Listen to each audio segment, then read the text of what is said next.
Frank. John Burroughs, Domhnall Gleeson, goes around the beach trying to find inspiration for writing music. He recites lyrics in his head, based on what he sees that catches his attention, a lady in a red coat, for instance. He then decides to just go home and tweet about his food. On another trip to the beach, John sees a man trying to drown himself in the ocean. He is taken away by 2 paramedics. Nearby is a van for a band called the Sorrimbrifts. Their manager Don, Scoot McNairy, explains to John that the man, Lucas Shane O'Brien, is a keyboard player for the band. John states that he plays the instrument, so Don invites him to join the group for a gig later that night. John joins the band at a club, meeting the abrasive and foul-mouthed Clara, Maggie Gyllenhaal, Barack, François Civil, Nana, Carla Azar, and their singer, a man wearing a papier-mâché head named Frank, Michael Fassbender. Everybody starts playing, and while it sounds upbeat and fun, Clara plays too hard and breaks her instrument. She starts yelling at one of the other bandmates. John is left rather stunned after this. Sometime later, Don calls John to invite him to join the band, since Frank said he brought something cherishable to the group. Though Don admits that he probably couldn't hear Frank under the giant head, so he may have said perishable. Regardless, John seizes the opportunity to be part of an actual band. The band brings Don with them to a private cabin in Ireland, where they will begin recording their next album. Barack and Nana clearly do not like or trust John, though John cannot tell since Barack only speaks in French. At one point, Frank's fake head catches fire, which Clara puts out. John asks Don in private what the deal is with the head. Don says Frank never takes it off, and nobody has ever seen him without it. He eats through a tube and John wonders what he must look like underneath it. Don also tells John that Frank was institutionalized earlier. Before any recording is done, the band spends their time writing or hanging out. Frank puts the group through physical exercise, shown when he engages in a fighting match with Barack, who yells chinchilla as the safety word. John documents the experiences on Twitter and Tumblr. John later tells Frank that he writes and composes his own music, so Frank calls everybody in to hear some of what John has written. Nervous, John starts playing, but keeps stopping and making excuses. At night, there is commotion outside. Frank is trying to comfort Don, who is attempting suicide. Don runs toward the lake, but Clara knocks him down with a stick. John asks Frank about this, mentioning Don's lack of interaction with real women as opposed to fake ones. One afternoon, Don comes in while John is playing the piano. Don has also tried to write music, but he thinks his stuff is no good. He wishes to be as good as Frank, though he feels he'll never get that far. He plays a piece for John, which John says is great. One day, while the band is playing, a German family of 3 comes to the cabin. Don admits that they've spent all the rent money and were given 30 days to leave. Frank goes to talk to the family, being fluent in German, and John offers to use money from his inheritance to support them. Almost a year passes, and the album has yet to be recorded because according to Frank, they need to perfect every detail of the music. John has considered leaving, but he sticks around because he feels he's found his muse. He writes a full song and plays it for Frank, who says it's amazing. When they finally get around to recording the album, John tweets that the band will not use any of his compositions, which he is rather upset about. When the album is complete, the band celebrates, save for Don who is chugging a drink by himself. The next morning, John steps outside to have a cigarette when he sees what looks like Frank's body hanging from a tree.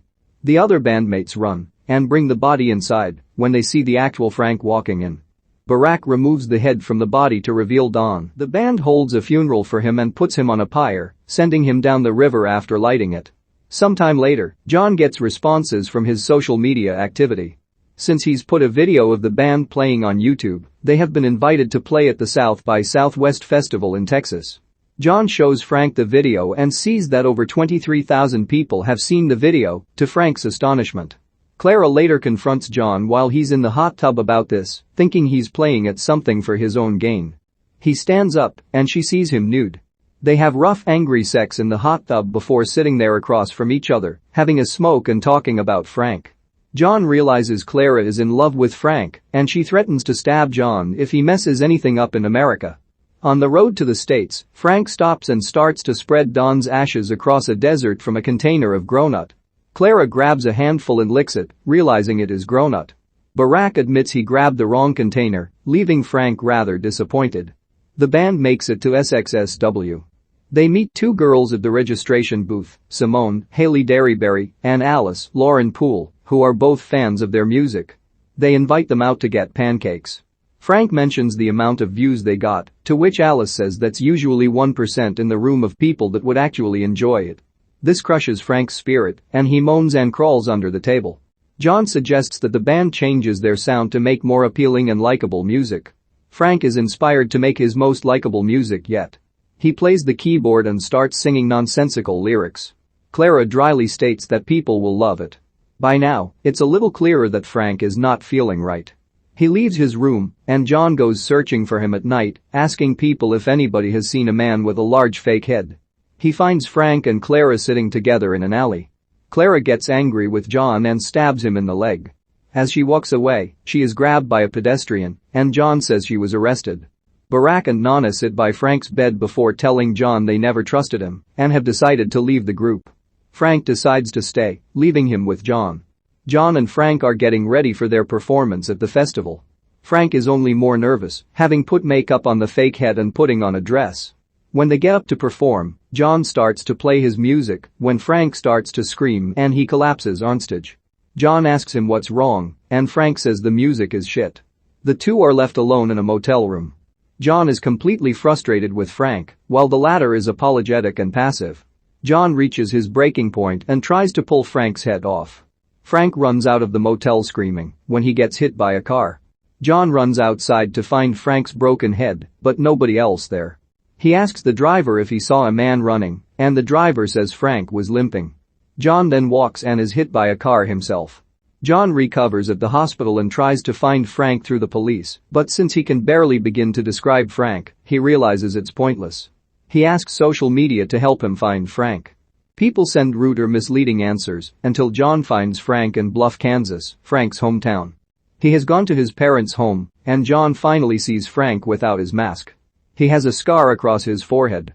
Frank's parents tell John that Frank has a mental illness and that the thing with the mask started when he was 14, and they regret playing along and encouraging him to wear it.